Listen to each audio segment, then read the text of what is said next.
I want you to understand that people who follow Israeli politics on the left have been warning that something like this was coming. We have been warning you for a year. Since 2019, Israel has been having a democratic crisis.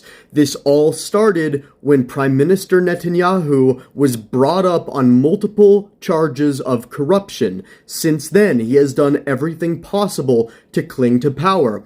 In April 2019, Israel had an election. Netanyahu won, but was unable to form a government. So the Knesset, the Israeli parliament, dissolved itself and another election was held in September of 2019. Again, a government was unable to form. A third election took place in March 2020, right as the pandemic hit. Netanyahu realized he could not manage the crisis of a pandemic while also doing his Game of Thrones shit to cling to power, so he formed a unity government with the Center Party, where every 6 months, him and the Center Party leader would switch off being prime minister. That guy was prime minister for 6 months, and as soon as Netanyahu got back into power, he dissolved that government and called for a new election. He won that 5th election in 2022. But again, he realized he would not be able to form a government with the normal parties. So instead of relinquishing power, he decided he was going to stay in power at the expense of uniting with the very far right, the most extreme anti-Palestinian parties in Israel. He appointed the extreme Islamophobe and anti-Palestinian activist Bezalel Smotrich to be the Minister of Finance, Transportation, and most important, Defense. He appointed Itamar Ben-Gvir, a man so extreme that his political party was for a very long time legally designated by Israel as a terrorist organization, to be the Minister of National Security. And now, those chickens are home to roost, because those two men are so extreme, so anti-Palestinian, so genocidal, that giving them control of defense and national security was a recipe, a surefire way to make sure that a genocide would be carried out against the Palestinians. And let us not forget about Netanyahu's own lifelong hatred of Palestinians. His brother, Yonatan Netanyahu, was killed in the famous raid on Entebbe, and ever since then, Netanyahu has been an anti-Palestinian activist. Before his brother was killed, Netanyahu was living his best life in fucking Boston, Massachusetts, where he worked as a consultant. Alongside, I should note, Mitt Romney. Funny how people meet each other in this world. But after the death of his brother, Netanyahu moved back to Israel and started a charity that was really just an anti-Palestinian hate group. From there, he worked his way into Israeli politics, where he rose to be the prime minister for the first time in the 1990s, but not before he got the former prime minister assassinated. The unaliving of Yitzhak Rabin is the most traumatic experience in Israeli history, politically speaking, because he was at the forefront of negotiating peace with the Palestinian people. Were it not for his unaliving, there would probably be no conflict today. There would probably have been, at the very least, a two-state solution. The best comparison I can make is, you know how right-wing activists in the United States put out hate speech until someone picks up a weapon and does a mass shooting? It was like that.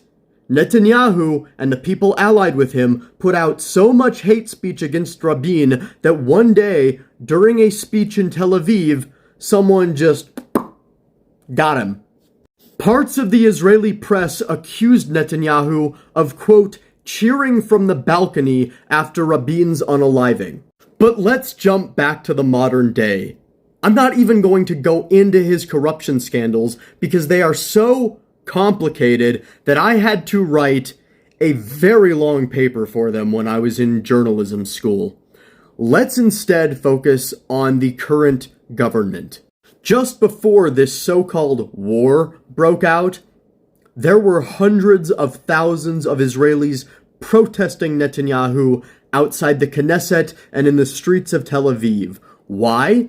Because he was trying to implement a so-called judicial reform plan that would have stripped the Israeli Supreme Court of its ability to prosecute him for those corruption charges. Now, why would a man who's desperate to cling to power appoint Itamar Ben-Gvir as the Minister of National Security, a man who was literally not allowed to be in the Israeli army because of how extreme his views are? Do you understand? The Israeli army commits brutalities against Palestinians every day, yet the current Minister of of National Security in Israel is so extreme against Palestinians that the IDF was like, nah, it doesn't matter that we have a draft that says every Israeli has to join the military at 18. You are way too extreme to join. They wouldn't let him join even though there's a mandatory draft. Putting this guy in charge of national security is like putting a KKK member in charge of, like, the chief of police in a black neighborhood.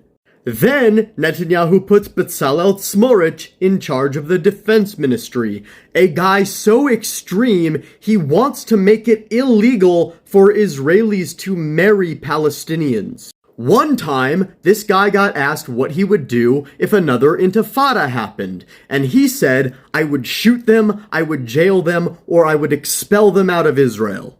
Just to sum everything up, a guy who was trying to stay in power because there were corruption charges against him hired 2 time bombs to be the head of national security and defense, and then just waited for Palestinians to do something that would justify a genocide to distract from, the corruption charges and the fact that he was trying to strip the Supreme Court of its power to deal with those corruption charges.